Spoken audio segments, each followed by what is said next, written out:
여러분 안녕하십니까? 6월 10일 목요일 뉴스투데이 강원입니다. 강원도가 새 청사를 지금 도청 부지에 신축하는 방안을 추진하고 있습니다. 그런데 네이버에는 이 청사 부지와 전혀 상관없는 곳이 강원도청 신축 예정지로 등록돼 있다는 제보가 들어왔는데요. 어찌된 일인지 허주희 기자가 취재했습니다. 시청자 제보에 따라 강원도청 주변을 네이버로 검색했습니다. 지금 청사와 동떨어진 춘천시 후평동 정부합동청사 인근에 안내 표시 하나가 보입니다. 강원도청 2024년 예정이라고 적혀 있습니다. 표시된 주소로 찾아가 봤습니다. 이곳이 인터넷 지도에 표시된 강원도청 예정지입니다. 확인해보니 강원도청이 아니라 한전강원본부 청사 이전 부지였습니다. 한국전력공사 강원본부가 2024년 이전을 목표로 매각 대금까지 춘천시에 완납했는데 도청 신축 예정지로 잘못 표기된 겁니다. 근처 음식점 알아보려고 지도 켰다가요. 2024년 예정이라 써 있어서 거기로 가는 거라고 생각했어요. 강원도는 왜 이런 일이 발생했는지 당혹스럽다는 입장입니다. 잘못된 표기를 알게 된 뒤 네이버에 수정을 요구해 정정 절차를 밟고 있습니다. 다만 네이버 회원이라면 신규 장소를 간단한 절차를 통해 등록할 수 있어 누가 이런 정보를 올렸는지 원인을 파악하기 힘들다고 밝혔습니다. 만약 개인이 했다 그러면 어떤 고객 정보나 이런 차원에서도 아마 어려울 것 같고요. 만약에 피해가 있거나 아까 말씀드린 것처럼 그런 것들을 근거로 해서는 이렇게 의뢰할 수 있겠죠, 수사의뢰나. 현재 강원도는 현 부지에 대한 청사 신축 타당성 조사 연구 용역을 진행하고 있습니다. 건립 규모와 총 사업비, 정확한 신축 장소는 오는 8월 용역 결과가 나오면 확정할 계획입니다. 이런 와중에 강원 도정을 관할하는 도청 신축 예정지에 대한 잘못된 표기가 발견되면서 시민들에게 혼란을 주고 있습니다. MBC 뉴스 허주입니다. 강원도가 최근 폐광 지역 시군에 폐광기금 과소 징수분을 나눠줬습니다. 지난해 폐광기금을 덜 받았다며 강원도가 강원랜드와 소송을 벌이는 과정에서 법원의 중재로 먼저 받은 돈인데요. 올해 폐광기금이 지원되지 않아 재정 상태가 힘들었던 폐광지역 시군은 숨통을 트게 됐지만 반환의 가능성도 남아있어서 걱정입니다. 조규환 기자입니다. 최근 강원도가 폐광지역 시군에 나눠준 과소징수분 규모는 1,070억 원입니다. 강원도와 다른 시도 몫을 뺀 도내 4개 시군 배분액은 634억 원입니다. 정성군이 167억 원, 태백시 165억 원, 삼척시 153억 원, 영월군 149억 원가량입니다. 강원랜드의 적자 경영으로 재정 상태가 어려웠던 폐광지역 시군들은 차질을 빚었던 사업에 다시 속도를 내고 있습니다. 정성군은 올해 사북 직전 간 도로 준공을 포함해 16개 사업을 추진하기로 했습니다. 지난해 폐광기금 배분액보다 60억 원가량 줄었지만 일단 예정됐던 사업은 거의 진행됩니다. 새로운 사업을 발굴하고 추진하는 부분에 있어서는 다소 어려움이 있겠지만은 기존 추진하던 사업을 계속 진행할 수 있다는 부분에 있어서는 그나마 다행이고 큰 도움이 되었다고 생각합니다. 태백시는 웰리스 항로화 등 18개, 삼척시는 도계 노인 요양원 건립 등 7개, 영월군은 동서강 정원 조성 등 9개 사업을 추진할 계획입니다. 올해 폐광기금 지원이 없다 보니 급한 대로 과소징수분을 쓰는 건데 걱정이 없는 게 아닙니다. 지난 2월 강원도가 강원랜드와의 과소징수분 부과처분 소송 1심에서 졌기 때문입니다. 앞으로 2심에서도 지면 이미 나눠 가진 과소징수분은 모두 반환해야 할 수도 있습니다. 실제로 폐광지역 시군들은 과소징수분을 반환하겠다는 동의서까지 제출한 상태여서 만약의 상황에 대비해 반환 방안을 고민하고 있습니다. 강원도는 일단 재판에서 이기는 데에 총력을 기울일 방침입니다. 패소한다는 생각은 하고 있지 않습니다. 폐광 지역 시군의 부담과 피해를 최소화한다는 도의 기본 방침에 따라 시군에서 추진 중인 각종 개발 사업들이 정상 추진될 수 있도록 지원해 나가겠습니다. 2심 재판은 아직 준비 절차를 진행 중인데 하반기에나 신문기일이 잡힐 전망입니다. MBC 뉴스 조규환입니다. 최근 강원도를 중심으로 풍력 발전 시설들이 급증하고 있습니다. 인근 주민들은 발전기에서 발생하는 소음으로 피해를 호소하고 있지만 이를 규제할 근거와 기준이 모호해서 피해를 더 키우고 있습니다. 권기만 기자가 취재했습니다. 평창군 봉평면 태기산 자락. 작년 12월부터 풍력 발전기 6대가 시운전에 들어갔습니다. 가까운 민가까지의 거리는 700여 미터. 주민들은 소음 피해를 호소하고 있습니다.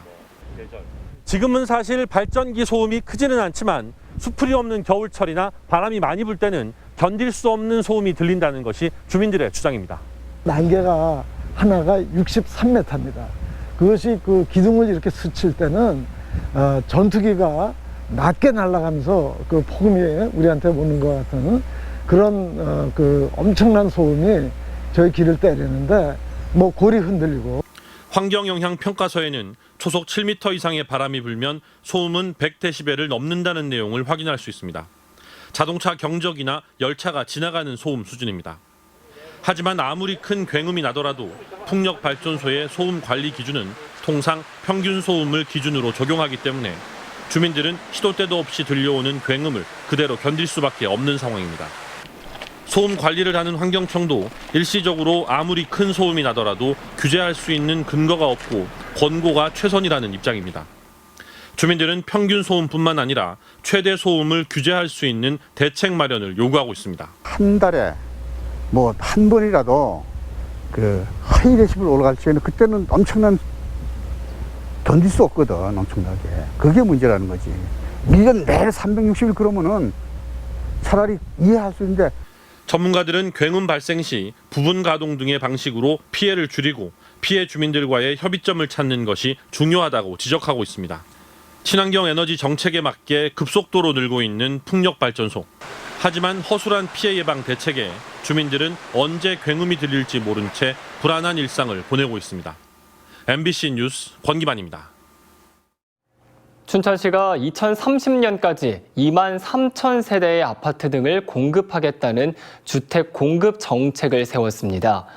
앞으로 신규 아파트가 적지 않게 건설될 예정인데 춘천의 주택 가격에 어떤 영향을 미칠지 관심이 모아지고 있습니다.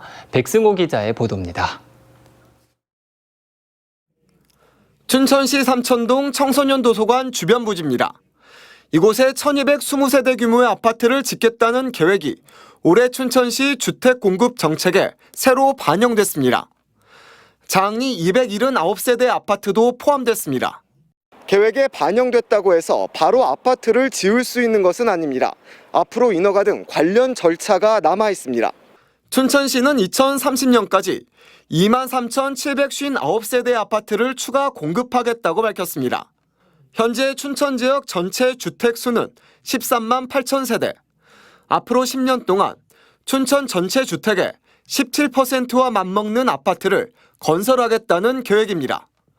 계획대로 되면 춘천 지역 주택 보급률은 110%를 넘게 됩니다. 일부에서는 인구에 비해 넘치는 공급이라고 비판합니다. 하지만 춘천시는 주택을 안정적으로 공급하는 것이라고 설명했습니다. 여건 변화에 맞는 수요 공급 시기를 이제 조정해서 안정적으로 주택을 공급하고자 합니다. 그리고 이제 2030년 인구 31만 5천 명 대비 주택 보급률 110%를 목표로 주택 공급 계획을 수립하고 있습니다. 최근 아파트 가격 상승은 서울 등의 아파트 건설이 이루어지지 않았는데 춘천에 한 번에 많은 물량이 쏟아졌고 저금리로 투자할 곳을 찾던 사람들이 춘천 아파트로 몰린 탓이라고 분석했습니다. 또 지역에서 새로 지은 아파트로 옮기려는 수요도 많았던 것으로 보입니다. 때문에 매년 수천 세대 아파트를 공급하겠다는 계획을 세우면 시장의 불확실성을 줄일 수 있다는 판단입니다. 그리고 무엇보다도 이런 식의 주택 공급 확대 정책이 치솟는 춘천의 아파트 가격을 효과적으로 잡을 수 있을지 주목됩니다. MBC 뉴스 백소입니다. 원주시가 5인 이상 집합 금지를 위반한 유흥업소 17곳과 이용자 119명을 적발해 과태료를 부과했습니다. 원주시는 모임 인원에 유흥업소 도우미와 딜러를 모두 포함한다는 방역 지침에 따라 이용자까지 5명을 넘겨 운영한 유흥업소에는 150만 원, 이용자와 도우미 등에는 1인당 10만 원의 과태료를 부과했습니다. 앞서 원주에서는 지난달 16일부터 31일까지 유흥업소를 고리로 51명의 확진자가 발생했고 2,169명에 대한 선제 검사가 진행됐습니다. 원주시는 관내 유흥시설에 마스크와 손소독제 등 방역 물품을 지급하고 방역수칙이 기재된 노트를 배부해 지속적인 관리에 나설 방침입니다. 코로나19 백신 접종자에게 요금 감면 혜택을 주는 관광시설들이 늘어나고 있습니다. 강릉시는 백신 접종자에게 오죽헌, 시립박물관, 강릉 통일공원 등을 무료로 입장할 수 있도록 할 계획입니다. 또 강릉시립예술단 공연은 관람료를 할인해 주기로 했습니다. 하이원 리조트도 백신 접종자에게는 호텔과 콘도 숙박권을 최대 82% 할인해 주고 워터월드를 만원에 이용하도록 할 예정입니다. 7월 1일부터 도내 모든 학교에서 전면 등교가 실시되는 가운데 상황에 따라 학교 재량권이 부여됩니다. 강원도교육청은 학습과 정서 격차 문제를 고려해 전체적인 지침은 다음 달부터 모든 학교 전면 등교로 정했지만 코로나19 상황에 따라 학교 사정에 맞게 원격 수업 여부를 결정할 수 있다고 밝혔습니다. 이에 따라 최근 확진세가 이어지고 있는 춘천의 경우 코로나19 확진자가 발생하지 않은 학교라도 전파 위험이 있다고 판단될 경우 학교 구성원들의 합의 등을 거쳐 원격 수업으로 전환이 가능합니다. 동해안권 경자구역 망상 2, 3지구의 개발 계획이 변경됐습니다. 동해안권 경자구역청은 망상 2, 3지구 개발계획 최종 심의를 앞두고 건축 비용을 제외한 사업비를 확정했고 3지구는 동해시 유지를 이 사업구역에서 제외했다고 밝혔습니다. 명칭도 웰빙 휴양타운에서 글로벌 리조트 지구로 변경했으며 이달 말에 개발계획 변경서를 산업통상자원부에 올릴 계획입니다. 경자구역청은 오는 23일까지 망상 2, 3지구 개발계획 변경안을 공람해 주민들의 의견을 청취할 예정입니다.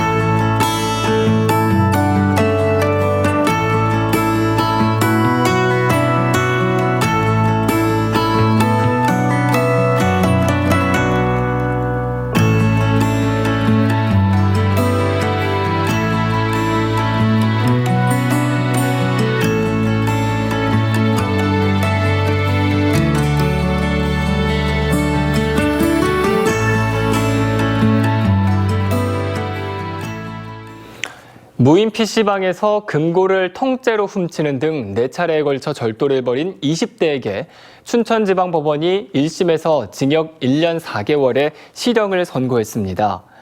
25살 A씨는 지난 2월 19일 새벽 춘천의 한 무인 PC방에서 현금이 든 금고 1개를 가지고 간 것을 비롯해 2주에 걸쳐 춘천 지역 PC방 4곳에서 110만 원가량의 재물을 훔친 혐의로 재판에 넘겨졌습니다. 본격적인 여름 캠핑 성수기를 앞두고 야영장에 대한 화재 안전 예방 관리가 강화됩니다. 강원도 소방본부는 지난달 10일부터 한 달 동안 야영장 이용에 따른 화재와 안전사고 예방을 위해 미등록 소규모 야영장을 포함해 총 128곳에 대한 안전 컨설팅을 실시했습니다. 소방본부는 이 가운데 화재 경보기와 이산화탄소 경보기를 설치하지 않는 등 관광진흥법에 따른 안전 기준을 밑도는 야영장 11곳은 관련 기관에 통보했습니다. 한편 야영장은 소방시설법상 특정 소방 대상물에 해당하지 않아 화재 안전 관리에 어려움을 겪고 있습니다. 오대산 국립공원에서 멸종위기 박쥐 2종이 발견됐습니다. 이번에 발견된 붉은 박쥐는 천연기념물이자 멸종위기 야생동물 1급으로 털과 날개막에 주황빛이 선명해 황금박쥐로도 불립니다. 멸종위기 2급으로 귀가 토끼처럼 길어 긴귀박쥐로도 불리는 토끼박쥐도 발견됐습니다. 이번 공원 내 박쥐류 서식 조사에서는 관박쥐와 관코박쥐 등 모두 4종류의 박쥐 서식이 확인됐습니다. 강원도는 중소기업 중앙회와 실업과 고용 불안, 저임금 등 일자리 현안 해결을 위해 공동 노력하기로 합의했습니다. 이를 위해 강원도는 취직 사회 책임제와 그리고 사회보험료 지원 사업, 안심공제 등 강원도형 일자리 정책을 전국으로 확대하는 방안에 대해 중소기업 중앙회와 업무 협약을 체결했습니다. 한편 강원도가 올해 처음 시행하는 취직 사회 책임제에는 5,400여 개 기업, 16,000여 명이 정규직 채용 지원을 신청하는 등 좋은 반응을 얻고 있습니다. 춘천시가 불법 광고물 단속 프로그램을 도입해 불법 광고업자의 전화 수신 등을 원천 차단하겠다고 밝혔습니다. 이 프로그램을 도입하면 광고물에 적힌 전화번호로 경고 내용이 담긴 전화를 지속적으로 걸어 광고업자가 전화 수신을 하지 못하게 할 수 있습니다. 춘천시는 수원시의 경우 시스템 도입 이후 불법 광고물이 74%가량 줄었다고 밝혔습니다. 이상으로 뉴스투데이 강원을 마칩니다. 함께해 주신 여러분 고맙습니다.